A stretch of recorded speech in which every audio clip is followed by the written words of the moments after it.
Good afternoon and welcome to Tuesdays at 2 in 2021. We're really excited to be out here at the barn at Chickahominy Falls and start a new year with all of you. Today I have Blair Doucette with me. She's a manager on the farm. We are going to be bringing you virtually a health and wellness series. Last year here at the barn we had a health and wellness fair, and because of COVID we're not able to do that again. So we thought it would be great to bring you sort of a health and wellness series through our Tuesdays at 2 programming. Blair has been working here on the farm for over a year now, and we'd love to hear about your role on the farm and what you do. Yeah, so I am the workshare manager. So I'm essentially responsible for the teams that we bring out weekly. They'll do 5 hours a week in exchange for CSA share. So they're essentially providing the physical labor that is necessary to grow the food in exchange for the food. Fantastic. So beyond that, I'm also a farmhand. So you'll see me around, just kind of getting into all our projects, especially in the summer when we're here all day, pretty much every day. But there's still lots of work going on here this time of year at the farm. Absolutely, yeah. We're still here quite a bit. Right now we're getting kind of more into logistical and planning, but we're still out there. And you have a farm stand this weekend? We do. We have a farm stand this weekend, so we divided our harvest today. We did half of it today, and we'll do the other half tomorrow, just to kind of go along with timing. Now that we don't have our workshare people, and we don't have as big of a crew, it's just mostly Kara and me, and we'll have volunteers tomorrow hopefully. So fantastic. And we might get some snow, so it'll be good to get all that harvest in before all of that. I know that also creates lots of challenges for you all, but it's also very beautiful to see. It's beautiful and it keeps it interesting for sure, and it is like a give and take this time of year. We love getting as much as we can from the land as long as we can, but it also is really nice to take a break. Right. So, yeah, you all work some serious long hours during the growing season, so it is kind of nice that it kicks back a little bit this time of year. It does, yeah, absolutely. So tell us a little bit about your journey and how you got to this for your career path. Yeah, so I actually got into farming and physical and nutritional wellness kind of simultaneously. I did my undergrad program at William & Mary as an environmental student, and they were kind of ramping up their curriculum on sustainable agriculture at that time. Mm-hmm. And so I was learning a lot in my classes about how we can kind of attack a lot of the environmental issues that we're facing today by kind of going smaller and going back to the land and doing smaller sustainable agriculture. Mm-hmm. At least that's what I did my focus in. So I did every class I could there on sustainable agriculture. I was really lucky they had a permaculture class. And I just really did a lot of my focus in sustainable agriculture. And then after I graduated, I found an internship in Carborough, North Carolina. And I worked it was called an Eco Institute there. And I was kind of learning about how we can take a lot of what we're learning about healing the land through farming and kind of turn it inward and focus on healing ourselves holistically in a very similar way that we can look at the land. So, I mean, to me, it goes hand in hand. It's basically from the farm to your fork nutrition. Right. So I started studying a lot more about the medicinal benefits of plants and how plants are really actually amazing.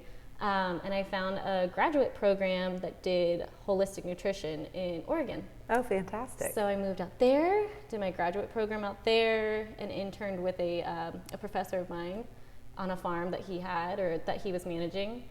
And that was just always an interest of mine, and I always wanted to tie it into my own personal nutrition consulting. And after I graduated, I moved around for a bit and actually worked on or volunteered on lots of farms as I moved around. And I came back up to Virginia and found Woodside Farms, and it was perfect. And That's actually, right. I've taken a step back from doing my own consulting because I enjoy focusing on this for now. And you write the blog for Woodside Farms, and a lot of that is nutritionally focused, not just about the farm itself. So there's lots of great tips about that. Yeah. Well, that is such an interesting journey, and certainly you have a wealth of knowledge about all of this. And it's so important to, take all those processed foods that we've been eating for years and kind of take a step back from that and sort of look at what we're eating and how that affects our health and wellness. And I know, we've spoken with lots of consultants and had food demonstrations from others that have that same approach. Absolutely. So it is great, and hopefully we can all take a few tips from you to improve our health for 2021. So with that, can you give us like 3 tips that you would recommend to our viewers Absolutely. for health and wellness for 2021? Yeah, for me, my approach is definitely simplifying. So the first thing I would think of is eating seasonally, seeing what's around and what's available this time of year. So your body knows what it's doing for the most part, and it has these, it's trying to tell you what it needs, and it does that, it communicates that through cravings. So cravings happen for so many different reasons and factors, but one of the biggest is actually seasonality. So if, like, for example, if it's the middle of the summer, you're most likely, at least me, many other people will crave like a big red juicy tomato. Right, or fresh fruit, or not mac and cheese. No, or not like right now, all I want is a pot pie. That's all I want every day. And I definitely don't want a pot pie in July. Right. So in eating seasonally, and you're thinking, I'm picturing this red juicy tomato. Tomatoes have, not only do they grow best in the summer, obviously, they also have a high water content and high potassium. So this kind of helps keep you hydrated in the days that you're sweating and just really need a lot more water coming in. So that's really fun. And then also, tomatoes are red from their chemical component, lycopene. Okay. And lycopene, actually, I always think this is so fun. Lycopene is also protects your skin from sun damage. So interesting. When you so need it there the you go. most Yeah, is when it's provided. So that's cool. Yeah, That's really cool. And I I'm really sure like there's that. a million other fruits and vegetables yeah. and all kinds of things that you could share with us about I just think it's so fun. So the absolutely. seasonality. Yeah. And So carrots eat also. seasonally. Eat seasonally. The second one would be eating locally. Okay. So eating locally is a great way to nourish not only your body but your community. And so while you're doing this and you're eating locally, you're eating seasonally, it's going to be, you're going to find food at the peak of freshness, which is obviously when they're going to be the most nutrient dense. Okay. A lot of times when you're getting foods that aren't locally, that are from California, they're traveling a long ways, they're traveling for a while. Right. They're picked before they're ripe, so you're not really getting food at its peak performance, essentially. Sure. So I would focus on eating as local as possible. And then also, with eating locally, you can get to know your food a little bit better. Right. You can see how it's raised, where it's raised, and what's going into it and what's not going into it, which may be just as important. So Right. And there's a lot of great sources. Here at Woodside Farms, we've partnered with RVA Agriculture, and they have an online food shopping experience that you can purchase your food and go on and click. It's like click and pay, like they do at Kroger, but it's with really awesome local organic foods. And there are lots of other programs like that throughout the state of Virginia as well that a lot of people can participate in.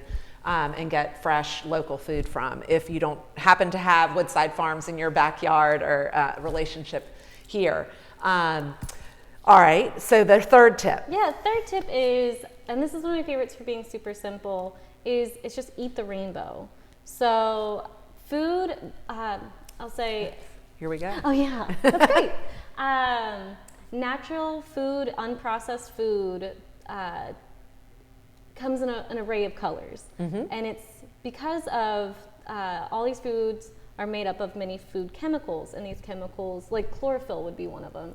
When you think of chlorophyll, you think of green leaves. Right. So these food chemicals make the food a variety of colors, okay? So, so I'm like trying to organize my thoughts here. Making a variety of colors. And when you are eating these chemicals, they have nutritional and medicinal benefits throughout your body. So an easy way to remind yourself to get as many vitamins and minerals and all these therapeutic and medicinal benefits of food is to eat a diverse grouping of food. Right. So an easy way to do that is to eat the rainbow, one food item from every color of the rainbow, so that you're getting a good mixture of all these chemicals. Right, like beets and tomatoes Absolutely, and carrots and all kinds of different colored peppers and and potatoes. It's really fun whenever like you think of carrots, you think of orange, but they come in white and like different yellow and purple. Yeah. Like, I enjoy eating foods that aren't the color I'm thinking it's going to be. But and a lot of times they have a really unique and distinct flavor and taste that people might enjoy better. I love like the little sacks of the potatoes that you get, the little mini potatoes, and you have little white and red and like different and darker golden, and those red ones are to die for. And that also brings up a good point as well, as like just visually, food that is appealing is really beneficial to your digestion. So you start digesting first through your senses beyond taste. You'll start with your sight and your smell. So when you're cooking your own food, your body's releasing the enzymes to help start your digestion. Oh, interesting. So like a pleasing plate is actually quite important. So even if you're just cooking for yourself, I know I live by myself, so I'm just cooking for me. I try to make my plate, I try to plate it nicely. And make it look good. Yeah, so you're enjoying it. Food is meant to be enjoyed, not just like food is not just for, nourishment. Yeah. Absolutely. Well, this has been really informative and so fun to have you with us on the program. And we're really excited to see, the progress here at the farm and meet you in person. We've had Kara a couple times, so it's fun to have you this time. And please stay tuned. We are going to have a series on health and wellness, and looking forward to sharing all of our tips with you and how to stay healthy throughout the new year.